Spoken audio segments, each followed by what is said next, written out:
กราบสบายดีพี่น้องสุขุสุคนเด้อมื้อนี้ก็มาพบกันคือเก่าก็อยู่เฮือนอยู่ซานอยู่บ้านอยู่ซองพี่น้อง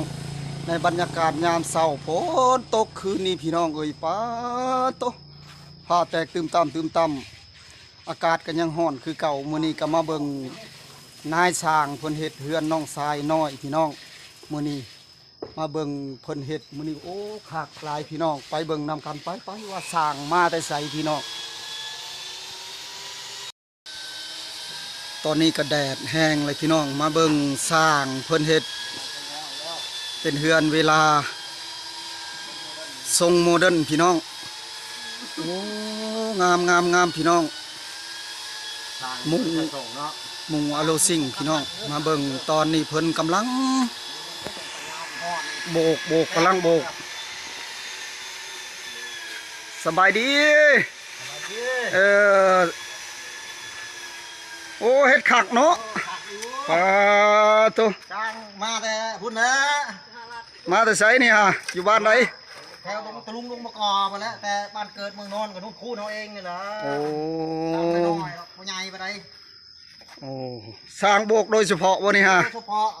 โอ้ทางโบกทางปั่นได้หมดโอ้ทุกด้านเนาะทุกด้านคู่กระเบื้องก็ได้เด้อสนใจต่อหาโอ้มุงหลังคาก็ได้นับแต่เฮือนไม้นับแต่ยังตีไม้ตีฟ้าก็ได้ใช้ฟ้าก็ได้สนใจต่อหาเครื่องมือครบวงจร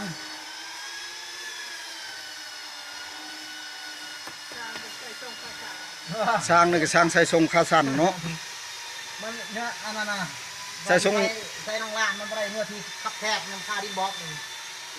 ใส่ทรงขายาวบ่ได้บ่นี่บ่ใส่ยูหักแก้วไหนนี่ใส่ยูเป็นน้ำขายาวก็ได้กันก็ได้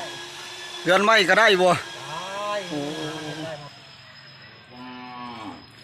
ผ่านการทดลองเมื่อปีกายเนี่ยก็อยู่ไทยคนได้ไปอยู่เมืองลาวได้โอ้มาตลาดหน่อยโนเวลาโอ้สร้างมาที่ไทยโอ้มาเบิ่งลูกทุกคนมาที่ไทยโดยเฉพาะมาเฮ็ดนี่โอ้มาที่ทางไกลเนาะโอ้ได้จากหลังเลยพี่นี่ฮะหมด4-5 หลังแล้วโอ้ถือว่าเรื่องหน้าก็ได้เห็ด2 หลังเลยเรื่องหน้าก็ธรรมดาได้สั่งเลยเรื่องหน้าก็ได้เห็ดถือว่าห้ามเมาโดยเฉพาะเนาะไฟจ้างกับไปเห็ดตลอดทางบ้านใหม่พ้นสะอาดคุณโอ้แต่เดือน11นี่ยังทันยุดจะเกลือได้ดิเลยโอ้ก็4 ชั่วโมงเลยดิ3 ชั่วโมงเลยแก้ส่งเลยทำไรจะมันเนื้อใกล้สิแล้วนี่เนาะใกล้แล้วไอ้ทำในทุกที่เลยทุกลังทุกค่ายเลยเฮ็ดไห้เฮ็ดนาเลยบ้านนี่โอ้ยก็เดียวว่าบ่ได้เฮ็ดไห้เฮ็ดนาเฮ็ดที่กันเลยสร้างโอ้สร้างก็เฮ็ดไห้เฮ็ดนาเนาะผู้ปั่นต่างหากบ่นี่ฮะต่างหากแล้วผู้เหนือหลังบ้านบ่เด้อโอ้ตอนนี้ก็กำลังโบกแต่ว่าปูนหมดแล้วบ่ดีนี่ฮะโอ้ต่อไปแล้วนี่มันเปิดมันตัวนี้แหละปูนเขายังบ่มาพงเด้อเฮ็ดรอเขาโอ้เครื่องมือหมดเนาะผู้เหนือไปเบื้องนั้นอีกไปพี่น้องไปเบิ่งน้ำกันมาเบิ่งอยู่บ้านนอกคอกนาพี่น้องกับบ่แม่นในเมืองธรรมศาสตร์บ้านนาเฮามาเบิ่งเฮือนสร้างใหม่พี่น้องเป็นเฮือนน้องทรายน้อยมุ่งด้วยอโลซิงพี่น้องทางในนี่ก็ใกล้สิสำเร็จแล้วทุกคนมาเบิ่งโอ้งามหลาย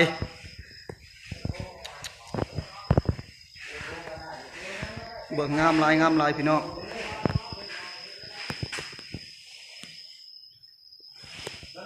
ถือว่าโบกแล้วเป็นทีเรียบร้อยทางในก็ใกล้สิสำเร็จเลยพี่น้องสร้างเพิ่นกันหลายพี่น้องมาเบิ่งทางนอกไปเบิ่งนำกันเลยทุกคนเบิ่งทางนอกไปเบิ่งทางนอกก่อนไปมาเบิ่งเครื่องปั่นแบบทันสมัยพี่น้องใส่แบบไฟฟ้าเครื่องไฟฟ้าโอ้ถือว่าไวกว่าคน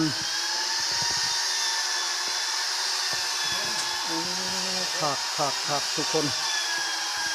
อะไรบริใช้น้ำโมยนี่ฮะย่านว่าปั่นเลยบริใช้น้ อ้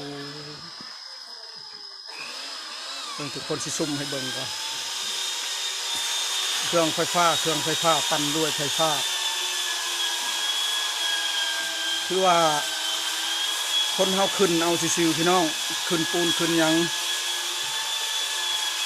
คือว่าเครื่องไฟฟ้าปั่นไวสมควรพี่น้อง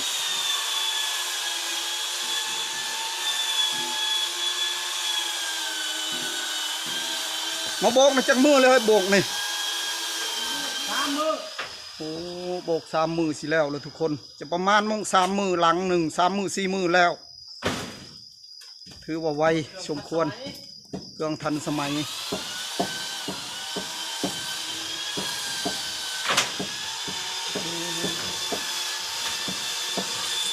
ครับทุกคนมาเบิ่งตัวมือในการมีเครื่องทันสมัยเลยพี่น้องโบกใส่ด้วยไฟฟ้าคือว่าทางนี้ก็แล้วเป็นทีเรียบร้อยหมดเลยพี่น้องเลยคือว่าโอ้งามพี่น้องเบิ่งทุกคนโบได้แตกโบได้หยะโบได้หยัง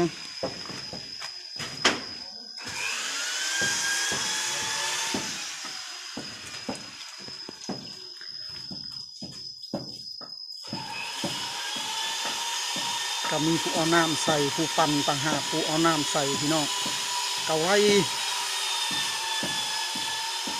แต่เก่ามีแต่คนแหละแบบคนและปั่นเอาเนี่ยใส่มือประทายพี่น้องเพราะว่ายังบ่มีเครื่องทันสมัยตกมาคู่มือนี่ก็เครื่องทันสมัยก็ได้เอาแบบเครื่องไฟฟ้าปั่นโอ้คากลายพี่น้อง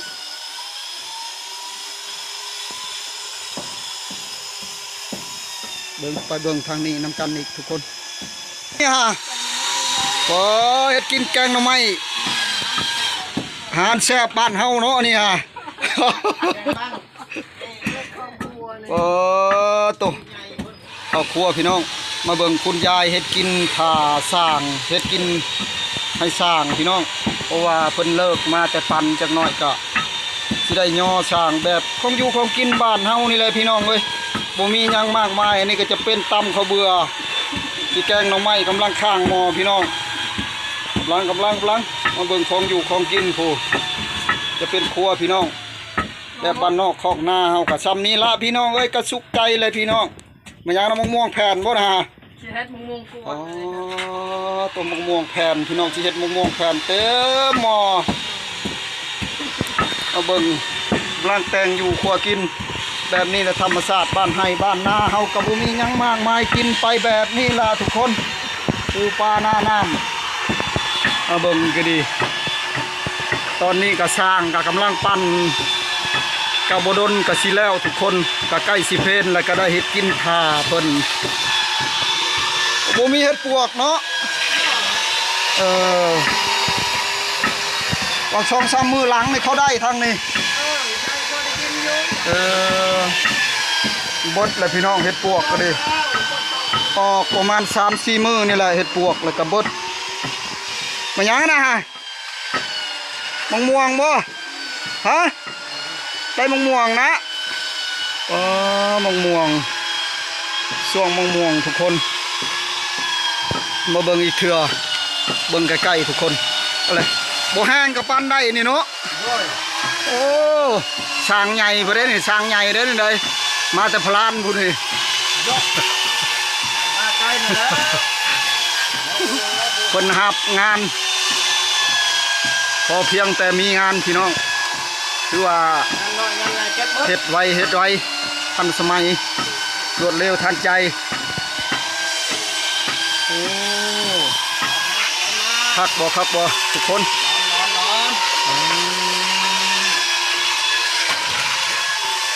โอ้เป็ดพิธีคักโอ้ถือว่าแล้วบ่เนี่ยยังทันลงพองยังทันลงพองยังพักอีกรอบ2ยังบ่ทันลงพองเนาะตอนนั้นเล็ดชิ้นเนาะอันนี้แค่พักเชื่อพักให้มันละเอียดมีแต่ได้ช่างอันนี้นะช่างใหญ่เพิ่นได้นี่ได้มาแต่ต้องประกอบบ่ได้โอ้ได้เมียก็ได้เมียอันเมียเล็กน้อยอีกจุ๊ โอ้ยหน่อยนะใหญ่นะ บ่ได้ธรรมดานี่เบิ่งคนหล่อนี่โอ้มาแต่จักโมงเช้านี่ฮะประมาณ6 โมงกว่านี่แหละฮอดที่กัน7 8 โมงพังเว้านี่ลูกพื้นให้นะน้ำก็มันได้ก็ได้ลูกพื้นให้หน้าพุ่นอีกพังเว้านี่เนาะก็เดี๋ยวบ่ได้เฮ็ดนาบ้านนั้นว่าบ่ได้เฮ็ดให้เฮ็ดนาเดี๋ยวนี้ก็เมียเพิ่นก็กำลังได้ลูกน้อยเด้โอ้เมียกำลังได้ลูกน้อยเมียแสนใหญ่บ่ได้ทำอะไรถือว่าเก่งเนาะโอ้เก่งเก่งทุกอย่างช่างผสมพี่น้องมาหลายบ้านแต่ละบ้านมาเพราะว่าเพิ่นคัดเอามีแต่ผู้เด็ดๆนะช่างมีแต่ช่างมาหลายบ่อนมาเฮ็ดโอ้ถือว่าผลงานเพิ่นก็สมควรพี่น้องแต่ละหลังได้มากับประมาณ5-6 หลังเลยเฉพาะปีนี้ฮะอันนี้ก็ใกล้สิสำเร็จแต่ว่าปูนหมดคันปูนบ่หมดมื้อนี้ก็อาจจะแล้วทุกคนแต่ว่าปูนเบิดก่อนมื้อนี้ฮะก็บ่ได้มารีวิวหยังให้พี่ๆน้องๆเบิ่งทุกคนอยู่บ้านไห้บ้านนามื้อนี้ก็มารีวิวทางนายสร้างเพิ่นเฮ็ดเฮือนเฮ็ดศาลน้องชายนี่แล้วก็ใกล้สิแล้วแหละถือว่าดีมกดีใจนำมื้อนี้ก็ดีโอ้ใจแล้วที่ใจบ้านประตูก็ใกล้แล้วยังบ่ดนแหละถือว่าซ้ำนี่แหละใกล้สิสำเร็จแล้วซ้ำนี่แหละถือว่าโอเคแหละโอ้ชั้นแหละเบอร์โทรก็ลืมเลยเบอร์โทรก็ลืมเลยเพิ่นว่าบ่ได้กดเบิ่งในโทรศัพท์เด้อช่างเพิ่นเฮ็ดไว้งามทางนั้นก็ช่างอีกพุ่นเพชรบ่ลายพรไสสุริยงโอ้พรไสสุริยงชื่อเพชรสุลายติดต่อเพิ่นว่าเบิ่งไปสุริยงต่อได้มีแต่แบบฮิตทรงโมเดิร์นทุกคนคู่มือสมัยคู่มือทรงโมเดิร์นโอ้มาแห้งคู่มือนี่ถือว่าสุดๆเลยมาแห้งโมเดิร์นนี่มาเบิ่งยังบ่ทันแต่งมาแต่งก็งามทุกคนก็อยู่แบบบ้านนอกของนาเฮาดินดอนตอนหญ้าก็โอ้ยังกว้างยังขวางพี่น้องธรรมศาสตร์บ้านไห้บ้านนาเฮามาเบิ่ง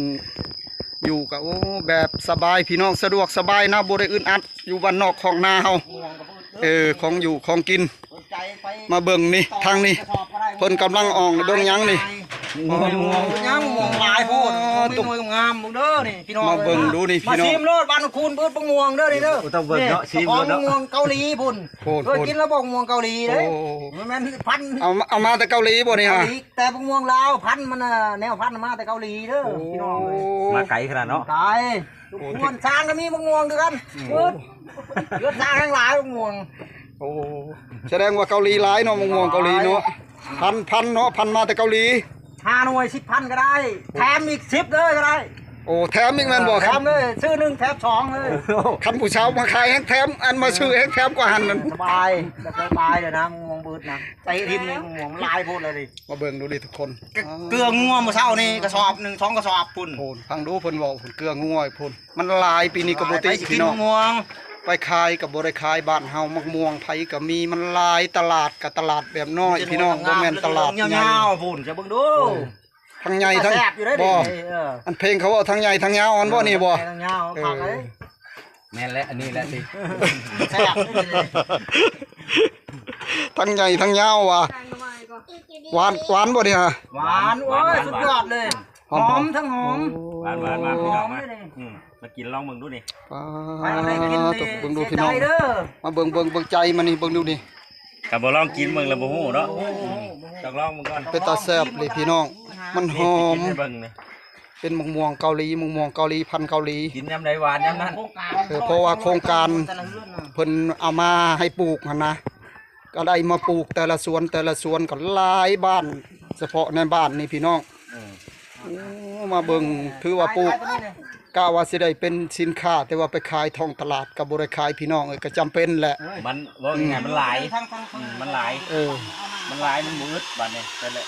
มันหลายมันมืดคู่ลังเฮือนก่อนว่าเนาะแม่น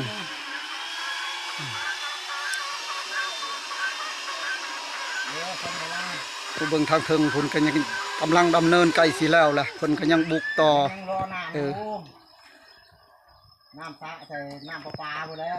น้ำมาบ่คักเนาะ คักเนาะดิเนาะปั้นบ่ได้ดนจักดีไว้ หลายไปได้ก็ สิแล้วเลย เฮาก็สิซื้อตัวนี้บ่เฮ้ยมาให้ปั่นนี่บ่ นี่ในลาวนี่แบบนี้บ่แพงก็ได้ ละ หลายไปไรก่อนนี่ฮะ ซื้อ3,000 ฮะ ไปก็ได้ซื้อลาวเลย ลาดปลายก็มี 3,000 ลำปลายก็มีนะอยู่นี่มันม่วนเครื่องดีบ่ดี 3,000บ่ดิฮะ ลูกพี่ชวนไปซื้ออยู่นั่นน่ะทางออนไลน์ไปซื้ออยู่เฮือนก็เลยเด้อ รถใส่แล้วเลยทิพย์เนาะตูนเพกันนะ เออ เอาอยู่แถวนั่นน่ะดอนเมืองบ่ได้ธรรมดาได้ในซื้อนี่อยู่ดอนเมืองเด้ โอ้ซื้อมาแต่ดอนเมือง ดอนเมื ไป อง ซื้อ เล ไก่ ย เลยเนาะ โอ้ ตลาดโกสุมเลยตลาดโกสุมไปเองอ่ะ โอ้ เลยตลาดโกสุม บ้านเฮาบ่มีบ่นี่บ้านเฮานี่ นี่อยู่ซิโนก็เห็นอันนึงอยู่ซิโนเมืองซิโน โอ้ วัฒนธรรมมีแต่หน่วยเดียวได้เมืองซิโนเด้ สั่งออนไลน์เด้ บ่เห็น ออนไลน์พื้นยัง จากแล้ว ถือว่าปูนกระเบิดแล้วพี่น้องเอ้ยก็นายช่างเพิ่นก็สิได้โจะซ้ำนี้ก่อนพี่น้อง การเฮ็ดมื้อนี้พอปูนเบิดแล้ว ก็มารีวิวให้พี่ๆน้องๆเฮาเบิ่งคลิปก็สิได้จบซ้ำนี้ก่อนพี่น้องเอ้ยก็ขอกราบคำว่าสบายดีพี่น้องสุขุสุคนเด้อมื้อนี้เด้อ